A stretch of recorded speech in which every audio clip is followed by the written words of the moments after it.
9:17 a.m. That's the moment she decided to erase me. The blinds in her office were drawn halfway, sunlight cutting jagged lines across the polished oak table. She sat there like a queen on a throne she hadn't earned, manicured nails drumming the armrest, as if the rhythm itself proved her authority. A single folder lay between us, papers clipped neatly inside. She didn't look up when she slid it across the desk.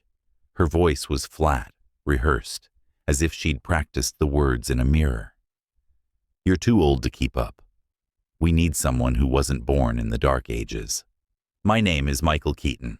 I'm 51 years old, and until that moment I was Senior Vice President of Strategic Operations at Ardent Technologies, a mid-sized but powerful engineering firm, known for pulling entire sectors back from collapse. For 26 years, this company had been my life. I came up through the trenches, survived recessions, and twice, I kept the lights on when bankruptcy loomed like a storm on the horizon. I mortgaged my future on this place, and every time it mattered, I pulled us back from the brink. But none of that mattered to her. Not the saved jobs, not the partnerships I forged with blood, sweat, and sleepless nights. Not the fact that I'd built the very platform she was sitting on. She finally looked at me then, eyes sharp, bored, like I was a relic she couldn't wait to discard. "Sign where indicated. HR will handle your exit. You'll get your severance, generous by most standards. Let's not drag this out." Inside, my chest burned. 26 years condensed into 2 sheets of paper and a dismissive tone. But on the surface, I gave her nothing.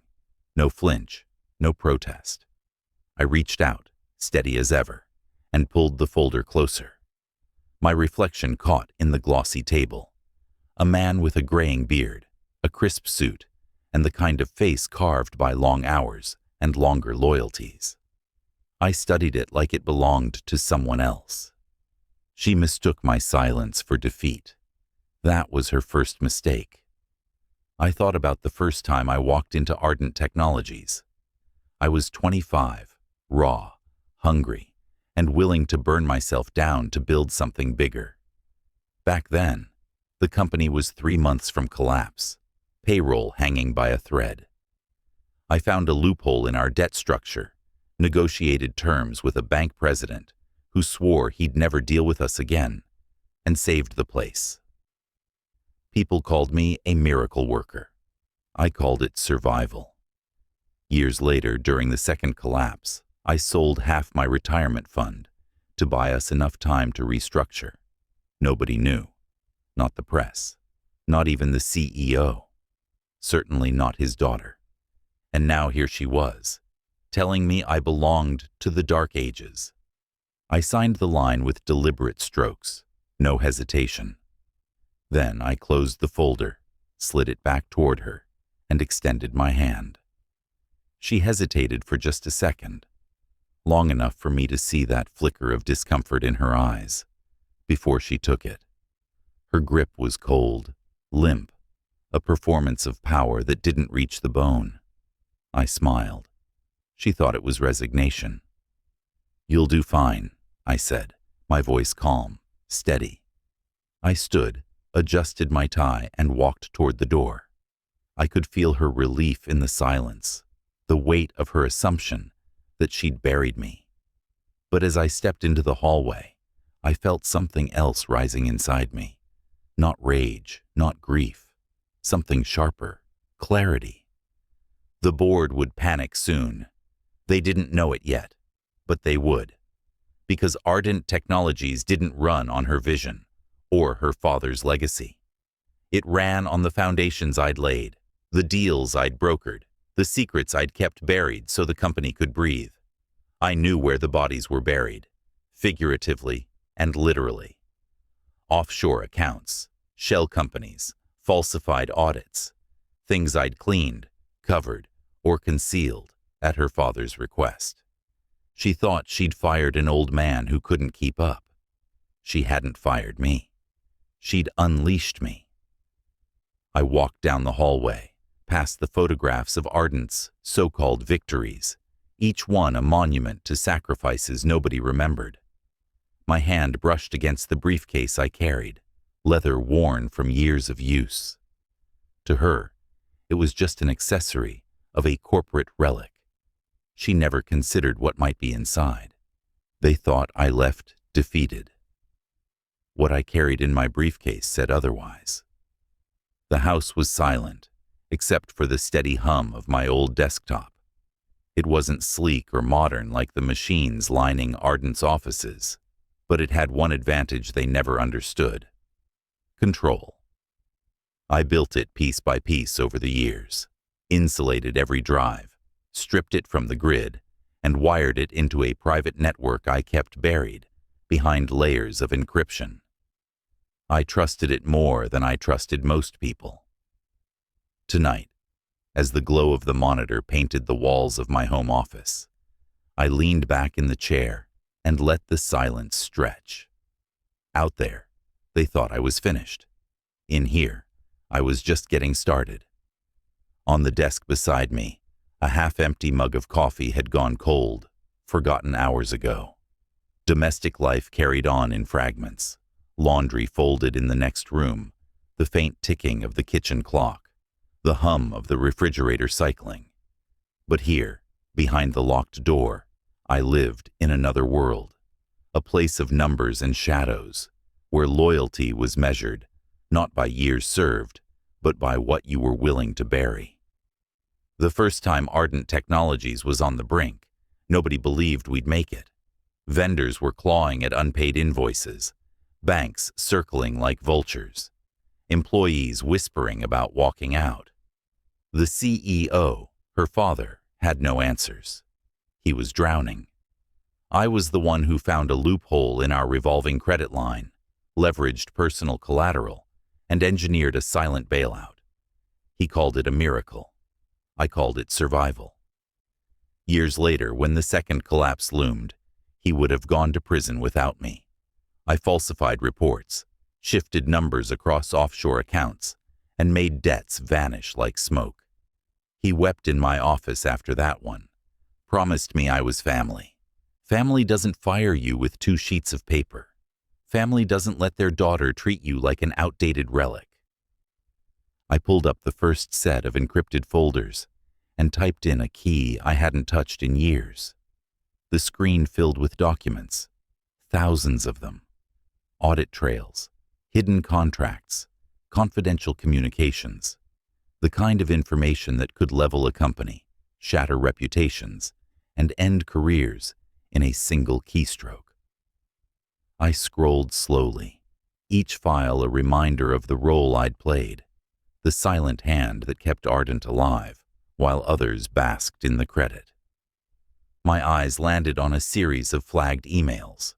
Her father, frantic, begging me to clean a transfer that would have exposed millions in misappropriated funds. Another chain, this one involving bribes disguised as consulting fees, signed off by 3 board members who still sat at the table today. There were scanned documents showing offshore shells tied directly to their private accounts.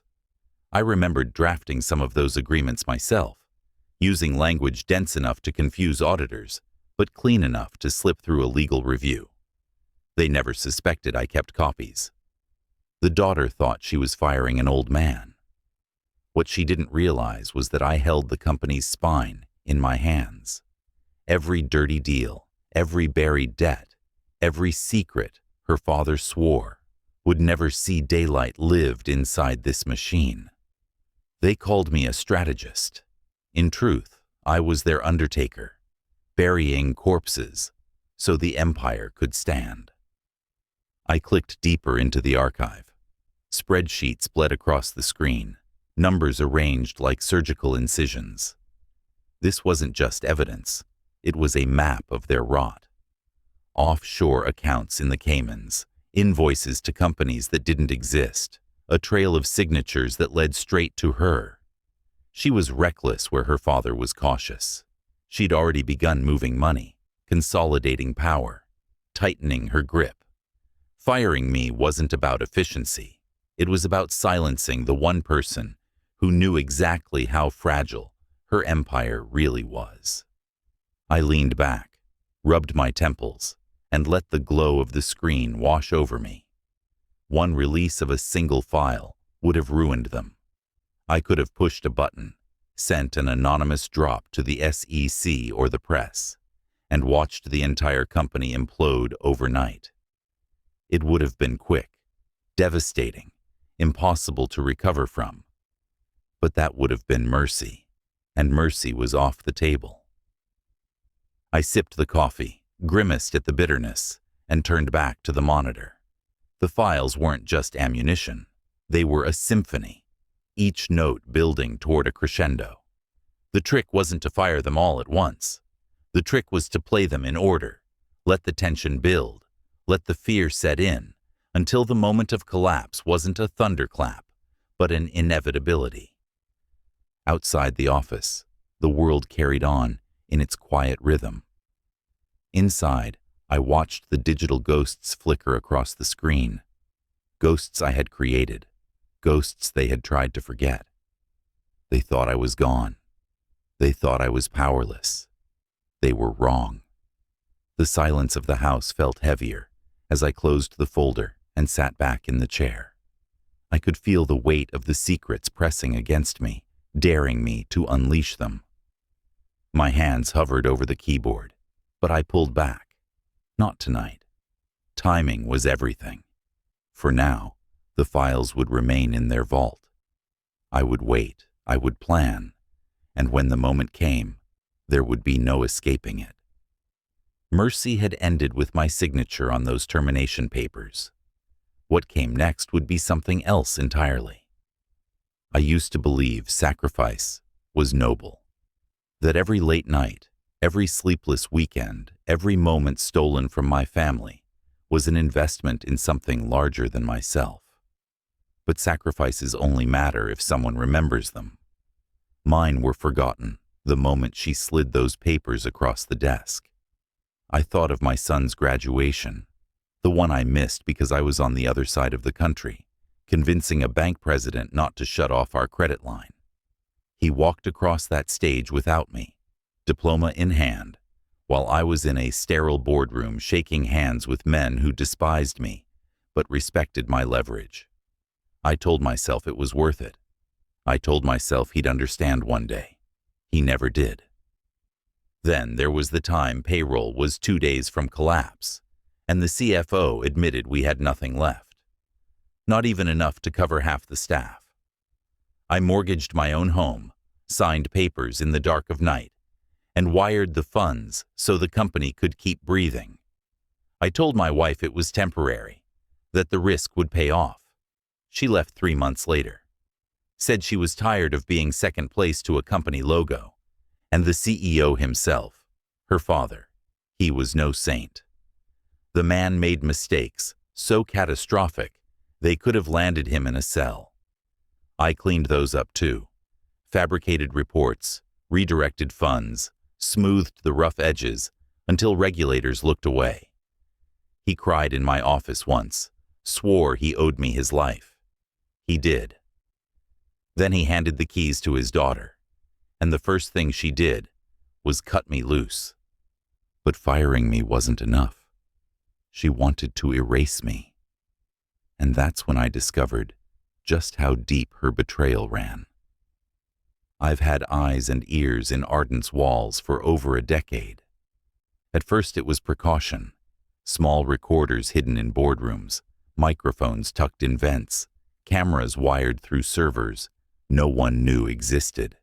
A man in my position can't afford to be blind. You see too many shadows in this business to ever stop watching. What started as habit became instinct. By the time she took her father's chair, the building itself was talking to me. It was a Tuesday evening when I found the file, a recording pulled from a boardroom session she thought was private. Her voice rang out, sharp and smug, discussing terms with men who didn't belong in that room. Private equity suits, the kind that strip companies to the bones and sell the carcass for sport. She was shopping the company, my company, to them like it was her birthright, promising them assets, patents, contracts, and people. I listened to her laugh when one of them asked about the staff. "They'll be fine for a while," she said. "Then we'll cut half. The rest will leave on their own. Dead weight doesn't survive change." Her laugh stuck in my head like a splinter. It wasn't just arrogance. It was cruelty. She wasn't trying to build anything. She was dismantling it for profit, erasing every life tethered to Ardent so she could cash out and vanish. 26 years of loyalty, thousands of employees who depended on us, and she saw them as numbers to slash from a spreadsheet. I kept listening, hours of recordings stacking like bricks in a wall. I heard her mock the board, call them cowards, heard her dismiss her father as senile, a liability she intended to sideline permanently. She had no respect for the people who bled for the company, no gratitude for the sacrifices that kept it alive. Only hunger, only greed. The boardrooms where we once fought to survive had become war zones of a different kind. No one threw punches, but the weapons were words, contracts, handshakes behind closed doors. I could almost smell the fear under their cologne, hear the weight of desperation in their polished voices. They thought they were hunters, circling prey. They didn't realize they were already in my sights. I cataloged everything, every recording, every document, every whispered promise. I built a case so airtight there would be no cracks to escape through. But I didn't release it. Not yet. Timing was everything. I wanted her to believe she was untouchable. I wanted her to laugh again, to mock again, to tighten the noose around her own neck while I stood quietly in the dark. The files sat in front of me, glowing on the screen. Her voice, her words, her betrayal. I could have ended it with one email, one leak to the press. But I waited. I planned. Because this wasn't about exposure. This was about closure.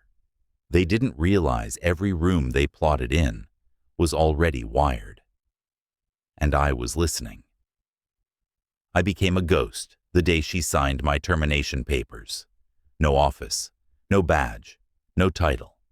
Just silence and shadows. That was fine. Ghosts are patient. They watch, they wait. They move only when the moment demands it. And while she strutted through the halls of Ardent Technologies, like a queen crowned too young, I was already setting the board beneath her feet on fire. It started small. A single file slipped into circulation, an old ledger from the second bailout. On its own, it looked like a harmless discrepancy, a rounding error buried in columns of numbers.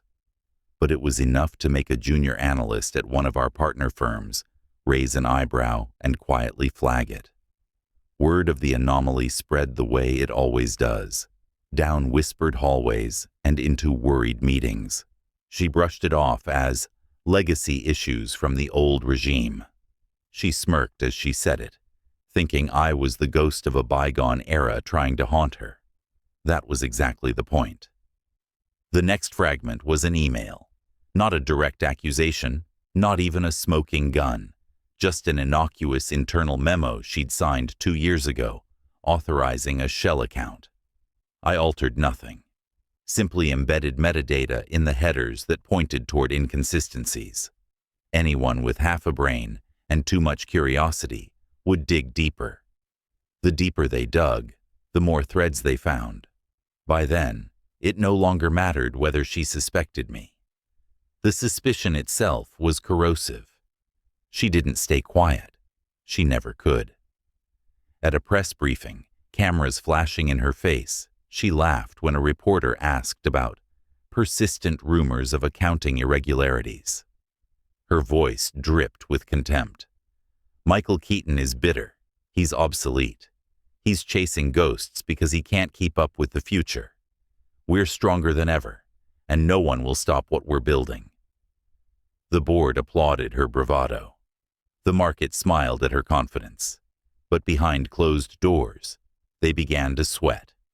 I know because I heard it in their voices, ragged, uncertain, like men clinging to the edges of a sinking ship. I cooked dinner that night. Pan-seared salmon, a handful of roasted vegetables. Simple, clean, deliberate. The sizzle of the pan filled the kitchen, while my phone played back recordings from the latest board session. They were restless, panicked, trading theories about who was leaking what and whether regulators would notice. They didn't know the leaks weren't accidents. They were scalpel cuts. I poured a glass of whiskey and listened to their voices tremble while I plated my meal. Rats in tailored suits, circling the drain. The strongest revenge isn't swift. It's silent. It's surgical. It's watching them hand you the knife. I spent hours weaving the net tighter. False ledgers mapped to real ones. Emails with subtle trails that led nowhere except back to her. Contracts with hidden clauses she'd signed off on. Clauses that hinted at fraud without ever stating it outright. None of it was enough to convict her on its own. But together, they painted a picture so ugly, even her allies would start to doubt her. And doubt is the first infection. It spreads faster than truth. I walked the perimeter of my home that night, checking locks, noting shadows against the blinds. Old habits. You can leave the office, but the vigilance never leaves you. On the desk in my study, I kept the growing archive arranged in perfect order. I didn't need to review it anymore.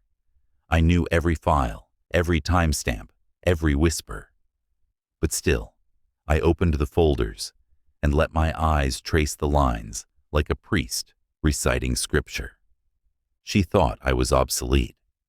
She thought I was irrelevant. Yet every step she took now was on the stage I'd built, under lights I controlled, with wires I'd strung overhead. She didn't even know the play had already been written. I imagined her face when the curtain finally dropped. That flicker of realization, that collapse of arrogance into fear. It wouldn't be loud. It wouldn't be dramatic. It would be quiet, surgical, devastating. Just like the way I'd lived my life inside those walls. Unseen, uncredited, indispensable. I finished my whiskey and shut off the kitchen light. The house fell back into silence, steady and familiar.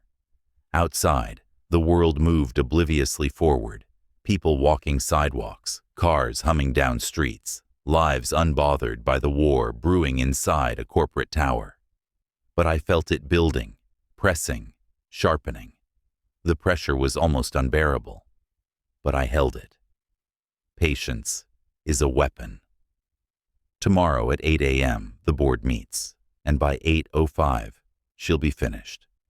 The boardroom was colder than usual, though maybe that was just me. The long glass table gleamed under the overhead lights, its surface reflecting anxious faces already seated along the edges. Papers shuffled, throats cleared, whispers passed between men who'd built their fortunes on illusions. At the head chair sat an empty leather seat, waiting for her.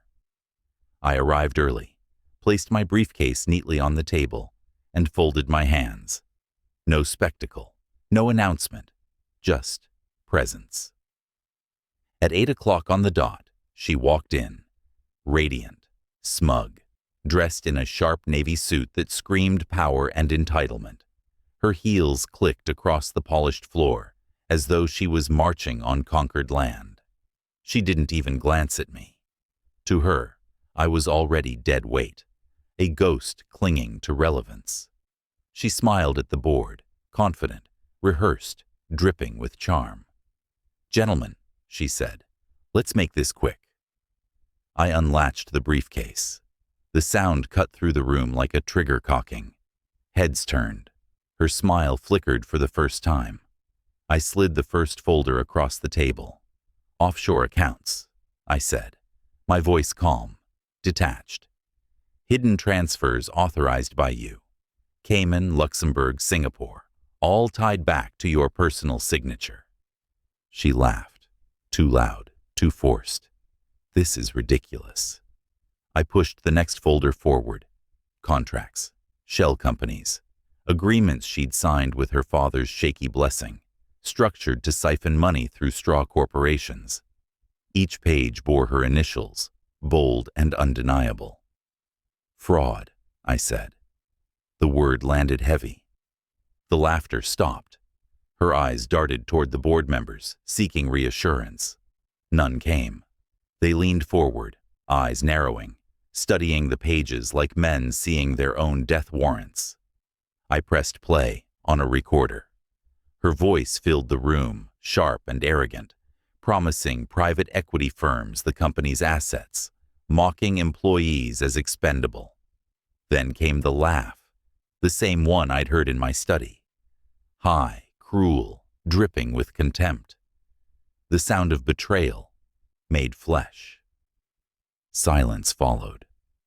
Not the comfortable kind, but the thick, suffocating stillness of realization. She paled. Her hand twitched at the table's edge, as if she could grab the words back from the air and shove them into her mouth. But the words were free now, circling like vultures.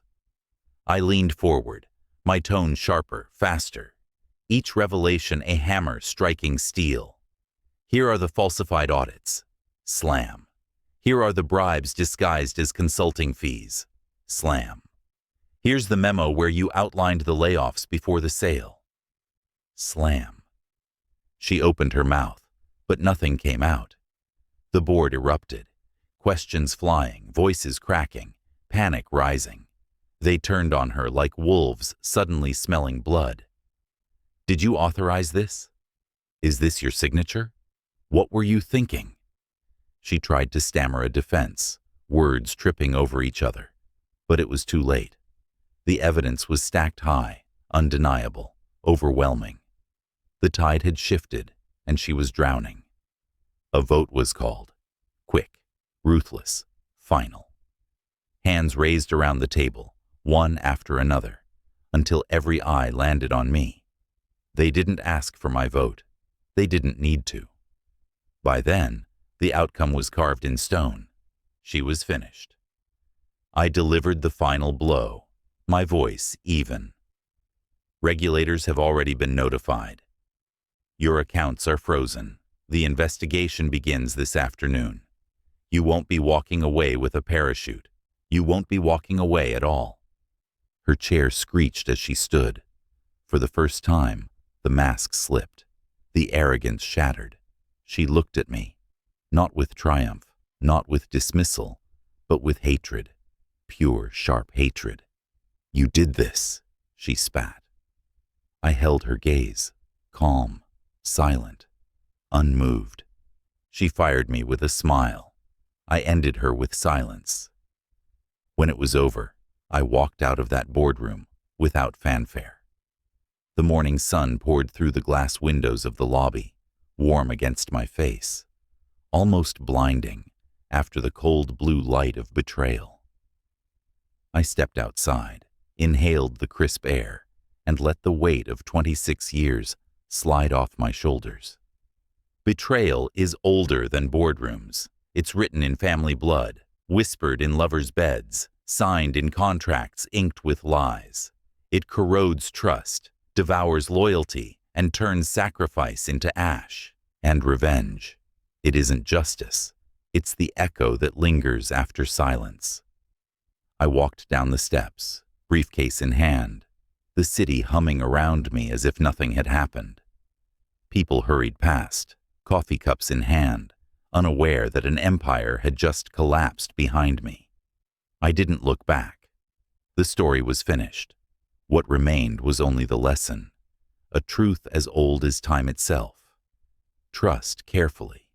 Betrayal always waits in silence. And when it comes, it never forgets your name.